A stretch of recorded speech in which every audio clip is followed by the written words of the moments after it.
ඔව් මල්ලි. උඹලට සහැල්ලුදී අපිට බරයි. බරපතලයි.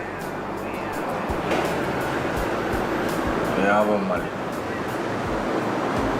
උඹලගේ අපේ ජීවිත වෙහිලිනියන්ගේ පියාඹිල්ල වගේ තමයි. පපුවේ තෙතමනයක් නැති වුන් ආසේ ඉහළටම පියාඹල.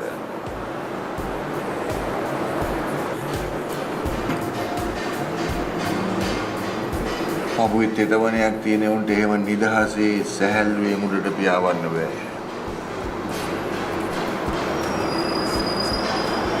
උන් හැමදාම පහළ. හරියට නිකන් වැස්ස කාලට වෙහිලිනියෝ පහලින් පියාඹනවා. උඹට තේරෙනවද මං කියන එක? මට සීන් එක හරියටම අහුවෙන්නේ නැහැ.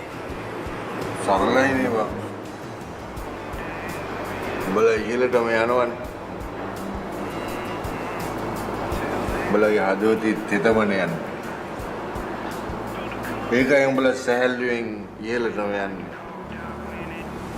ඒත් මං වගේ උන්ට එහෙම යන්න බෑ බං.